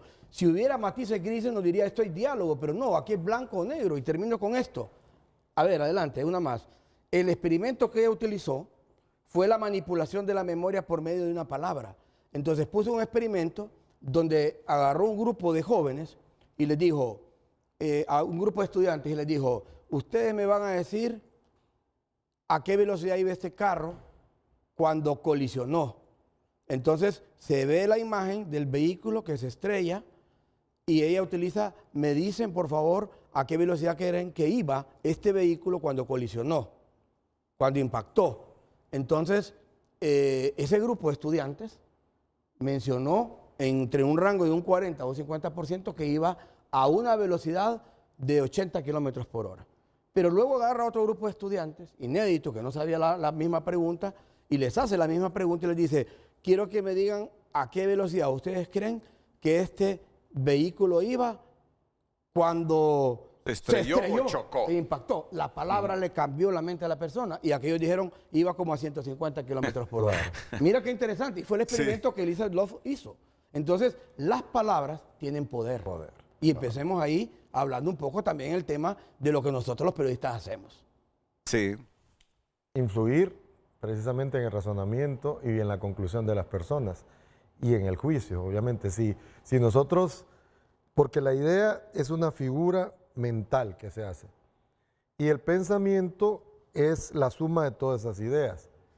Y obviamente el razonamiento es cómo vamos a utilizar esas ideas y ese pensamiento. Y si nosotros, por eso estas campañas, estos publicistas que se nutren de personas que saben de neurociencias, cuando nosotros influimos en el pensamiento de una persona, obviamente vamos a influir en su conducta. Por eso la alarma de la Organización de Naciones Unidas al decir que las fake news están atentando contra la democracia y contra la institucionalidad. Lo que está diciendo usted, se lo voy a complementar porque lo estaba leyendo en el libro de Javier Franco. Estados Unidos pone el dedo en la llaga y con una medida de más alcance para enfrentar la infodemia en Estados Unidos, dirigiéndose a periodistas de la región durante el encuentro de la Cumbre de las Américas realizada en 2022 en Los Ángeles, el secretario de Estado, Anthony Blinken, ya no lo es, anunció el lanzamiento de una red de comunicación digital para América Latina. El objetivo es reunir a periodistas para formarlos e intercambiar experiencias. Pero bueno, no sé si esto está activo, como ya cortó la ayuda a aquel que dijimos por 3 meses. Pero sigue activo porque es una comunidad, Renato, donde cada país asume su responsabilidad. Ah, bueno. Mira, que en el marco de esa cumbre, Blinken lamentó que la desinformación haya alcanzado un nivel asombroso. Puso como ejemplo una información falsa que afirmaba que el COVID-19 era una arma biológica creada en Canadá y que fue leída por 2.1 millones de veces durante 3 meses en las redes sociales, en comparación con las 25,000 visualizaciones de lo publicado por la Organización Mundial de la Salud. Imagínate, la fuente confiable, 25,000 personas lo vieron. Pero y la noticia falsa, 2.1 millones de visualizaciones. Es el mejor ejemplo que puso Blinken. Ese es el mejor ejemplo. Tan acertado en su lenguaje informativo y comunicacional, el secretario Blinken indicó que se ha visto cómo esas falsedades pueden polarizar a las comunidades, intoxicar el debate público y socavar la confianza de la gente en los sistemas de salud, las instituciones gubernamentales y la propia democracia. Eso lo incluí en mi libro para que se vea que ya se están tomando medidas. Está en la página 56 del libro No Solo Fake News, Javier Franco. La mosca repugna como alguna información en las redes sociales. Bueno, pero miren, hay veces de que desde la misma institucionalidad, con objetivos político-electorales, tienen gente pagada para crear noticias falsas y contrarrestar a los opositores también cuando se trata de eventos así político-electorales. También el llamado es para la institucionalidad. La deformación. Sí, van a actuar con las mismas herramientas de otros. Lo que hacen entonces es fomentar un cáncer, una perversidad que no abona a las instituciones ni ayuda a la democracia.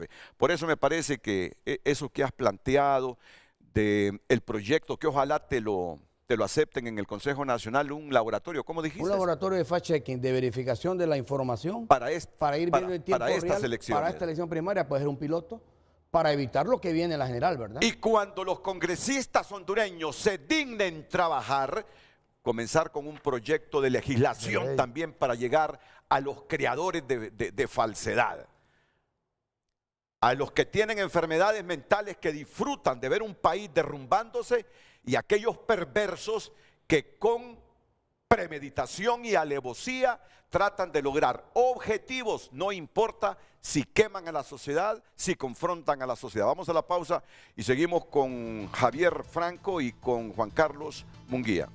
Escribe un televidente: hola, excelente tema, primer programa que veo que le importa este tema, que al parecer a los demás les encanta desinformar, porque a través de títulos payasos y chabacanadas tienen seguidores y muchos likes, pero cuando es algo bueno y real a la gente no le gusta, por eso algunos desinforman sin importarle la gente. Mi opinión es que las deepfake es el nuevo aliado para la corrupción política, más ahorita en campaña. No solo representan un riesgo para la verdad, sino que también podrían convertirse en herramientas al servicio de la corrupción de los pícaros. Esta capacidad de manipular videos y audios de manera realista ofrece a los corruptos una oportunidad para desinformar y manipular a la población con objetivos oscuros y a los tontos que les creen todo. Imaginen a un político utilizando esta tecnología para fabricar pruebas falsas contra sus oponentes o para crear discursos ficticios que prometen lo que jamás cumplirán. Este tipo de estrategias no solo engañan al electorado, sino que también profundizan la desconfianza en las instituciones democráticas que ya están bien fregadas. Es imprescindible establecer regulaciones claras y mecanismos de vigilancia para evitar que quienes tienen poder político usen estas herramientas para perpetuar su influencia o destruir a sus adversarios. Hace unos días le sacaron un audio falso a un diputado de Libre, hablando mal de Rixi. Al diputado del Por Eso Lloro, a Bartolo Fuentes. A Bartolo Fuentes. Fíjate que en la mañana nos reunimos nosotros. Eso lo Perdón. lo hacen con Avatar, es inteligencia artificial. Nos reunimos nosotros. Entonces lo primero que hizo un compañero, no hay que darle seguimiento a esto. Miren que Bartolo Fuentes está hablando en contra de Rixi, imagínate. Y entonces va el periodista, por cierto, Mario Landa, a preguntarle a Bartolo. No, dice, yo no he dicho eso, dice, eso es falso, ese audio mío lo crearon con inteligencia artificial, dice. Imagínate hasta dónde estamos llegando. ¿Hasta dónde estamos llegando en esta campaña, sobre todo? Termina, sigue leyendo porque hay interesantes mensajes. Sí. Dice, la tecnología no es buena ni mala por naturaleza, pero su uso corrupto puede tener un impacto devastador en la democracia y en la confianza ciudadana. Vamos a ver más mensajes. Es importante considerar que en una campaña política las plataformas digitales son cruciales. Y en el contexto como en el de Honduras, las fake news y los deepfakes son un problema, ya que no hay una regulación legislativa ni digital que equilibre la libertad de expresión para impedir la propagación de contenido falso o manipulado y con ello proteger la integridad de las campañas. 2. Debe de haber un aumento de conciencia y alfabetización digital identificando fuentes confiables y usar herramientas tecnológicas para verificar la veracidad de la información y evitar caer en las trampas de la desinformación. 3.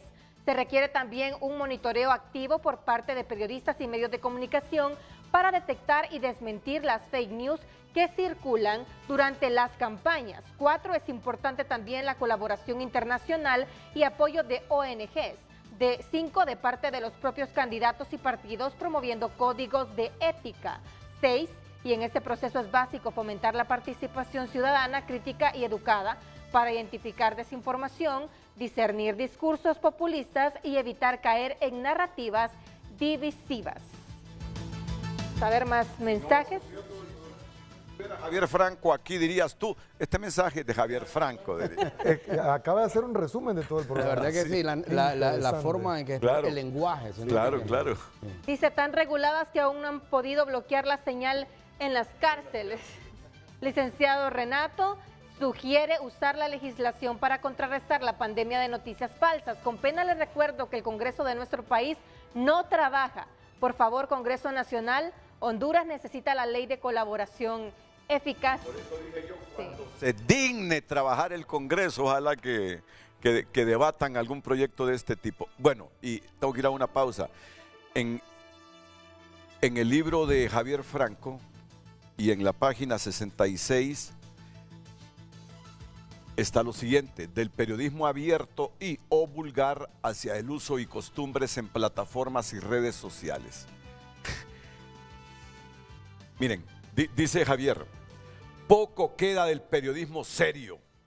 Lo encontramos en los periódicos impresos y en sus secuelas digitales, pero aún así, en la medida que se vayan abriendo espacios al público en el legado de derechos humanos, de que es libertad de expresión, iremos entrando a la infodemia y a las enfermedades de la información como la fake news y la desinformación. Y recuerda, Javier, unas 2 décadas antes de que las redes sociales se volvieran el medio para quitar exclusividad de informar a los periodistas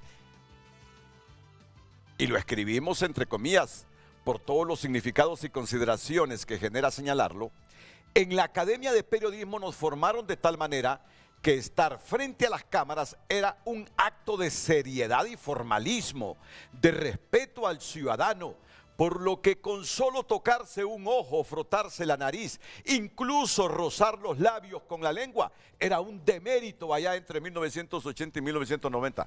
Era un demérito para el periodista, para el comunicador. Es decir, había tanta sobriedad, seriedad, rigor, respeto a la gente. Ahora, ¿qué quieres decir con esto? Solo termíname. ¿Qué quieres decir con esto? ¿Hacia dónde vas? Hemos perdido la solemnidad, el respeto y lo que nos corresponde como periodistas. Si hiciéramos lo que nos corresponde como periodistas, en el entendido de que hay 4 misiones: informar, entretener, educar y orientar, si solo nos enfocáramos en eso, estaría bien. Pero hoy en día se informa con entretenimiento o se entretiene con la información. Entonces hay que ubicarnos los periodistas, cumplir la misión. Hay que dejar que otros hagan lo que ellos crean conveniente, con podcast, con otros, pero nosotros los periodistas serios deberíamos de informar con seriedad. Profesionalismo sería. Con profesionalismo. Profesionalismo. Ese fue un momento de la escuela. Posiblemente, y yo más adelante, para darle el otro lado de la moneda a Renato, menciono también que hay un tema que es comercial. Y el tema importante en esto es que cuando la radio, porque fue la radio el primer género periodístico que abrió teléfonos al público, notó que el feedback es importante. Porque una cosa es informar, cuando nosotros como periodistas solo damos la noticia, y otra cosa es comunicar cuando el feedback, y estamos escuchando, y este canal lo hace cuando vemos lo que en las redes sociales se dice, ese feedback nos sirve para ir generando un valor agregado a los medios que nos permita mejorar.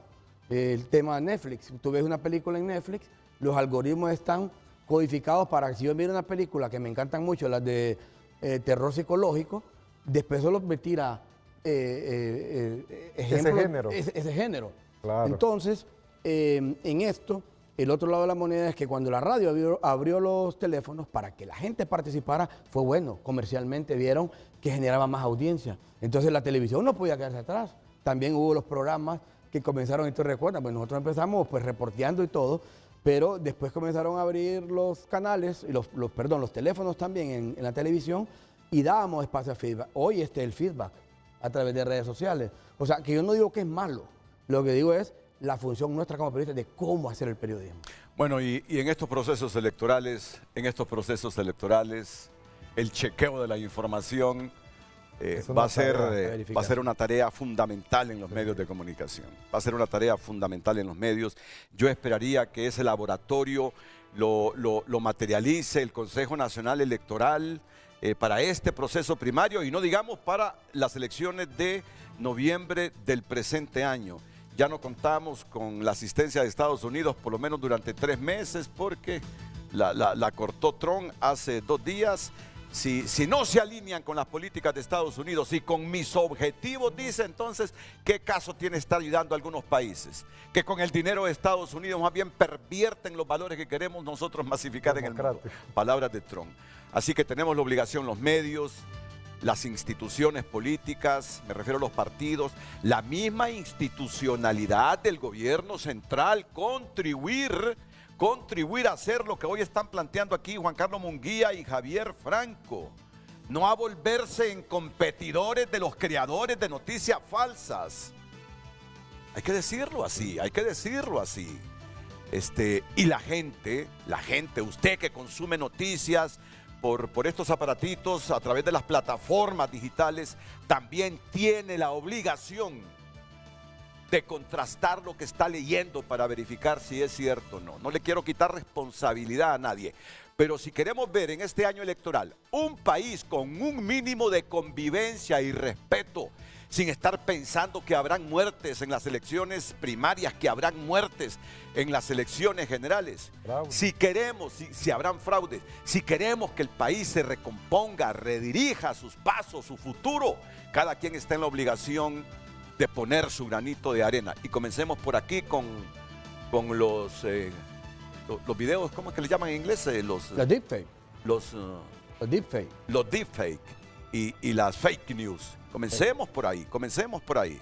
La institucionalidad pública el sector privado, medios de comunicación incluidos, medios de comunicación estatales. Partidos políticos. Sí, instituciones públicas, partidos políticos, correcto. Así es, vamos a la pausa. La desinformación en América Latina, un desafío cotidiano. Creo que con esta gráfica vamos a terminar. Javier Franco, Juan Carlos Munguía y su servidor. Gracias por estar pendientes de Frente. Redes sociales. Bueno, a esta hora tu nota destaca la siguiente noticia. Indígenas y afrohondureños. La lucha por ser escuchados en la política nacional. Es el principal titular que tiene tunota.com. Es un honor recibir a Rodolfo Padilla Sunseri, presidente del Congreso Nacional. Migrantes sumidos en el temor de volver a la inseguridad de Honduras. Es que andan esos agentes ahí en las iglesias, en los colegios, en las escuelas. Andan tratando de capturar a aquellos que tienen delitos penales pendientes con la justicia estadounidense. Fuerzas Armadas se reúnen con Consejo Nacional Electoral para coordinar proceso de elecciones y atentos porque hay alerta verde en 6 departamentos de Honduras por lluvias. ¿Cuáles son? Le invito a que entre en este momento a tunota.com. Los invito a que compren este libro de Javier. Hay que empezar a cuestionar cómo nos estamos comunicando.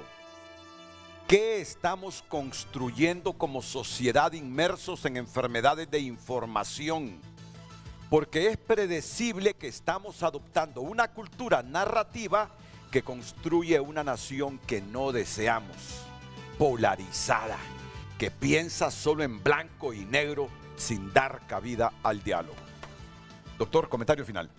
Mi comentario final es, ya que fue un programa muy educativo, ilustrativo, es lo que ya decían ustedes, ambos lo dijeron, que si nosotros estamos pendientes de las redes sociales y de la información que se está dando, busquemos las fuentes, investiguemos y contrastemos la narrativa que se está dando por salud mental. Aparte que la inteligencia artificial le va a dictar a usted cuáles son los contenidos que usted está consumiendo, y yo los incito a que consuman buena información positiva y sobre todo información veraz de fuentes confiables. Sí, Javier. Diría yo, Renato, que el programa fue muy ilustrativo. Lo que queda es generar espacios de diálogo y reflexión en Honduras, en los cuales los diferentes actores podamos discutir esta temática, esta fenomenología de la posverdad, de la desinformación y de las noticias falsas, y sobre todo cómo afecta a la democracia, a la cohesión social y a los procesos electorales. Hacer un proceso, segunda fase, de alfabetización educativa en este tema. Periodistas, actores claves, miembros de los entes electorales, partidos políticos, deberíamos de conocer más sobre la temática de la desinformación. Y un tercer aspecto es empezar por la parte clínica. Por eso me pareció interesante y muy bien volver a ver al doctor Munguía acá, y me alegra saludarlo nuevamente, de que lo veamos desde el punto de vista clínico, Renato, porque es un tema patológico. Me gustaría que termináramos comentando esta gráfica, la desinformación en América Latina. Sí, bueno, tú titulas un desafío cotidiano. Esta fuente, porque siempre esta lista es de una red a nivel mundial de periodistas que agarran información público-privada y ellos la verifican en primer lugar y la hacen. Entonces esta encuesta es algo reciente, fue en el 2022, lo que te indica que si es reciente es la última que se ha hecho. Sí. Eso indica que también no hay un común interés a nivel de organismos de querer dar una investigación aplicada al tema. Mantener actualizado. Entonces solo se hizo en estos países, y lo que se informa es que el país que más desinformación tiene es Brasil, seguido de Ecuador, Colombia, Chile, Argentina, México, Perú y Paraguay. Si tú analizas, Brasil es un referente en temas de desinformación. Ahí la Universidad de Sao Paulo ya tiene un laboratorio para verificar la información y están trabajando en función de eso. Sí. ¿Cómo aparecemos clasificados nosotros? Busqué información en Honduras, en el capítulo 2 del libro, sí hice mi propio estudio, solo que ya tiene 2 años de no vigencia. Y en ese momento TikTok no tenía la fuerza de ahora. ¿Qué tiene ahora? Pero vamos hacia ahí, hacia Brasil, Ecuador, si no hacemos algo. Sí, ahí hay una investigación sobre cómo nos comportamos los hondureños con las redes sociales. Vamos hacia esos niveles de desinformación, ya los tenemos, pero vamos hacia ahí, hacia los que tienen mayor desinformación en América Latina, si no somos capaces de hacer algo en este momento, desde los estamentos públicos y del privado también. y de la sociedad en su conjunto también. A todos, muchas gracias, buenos días.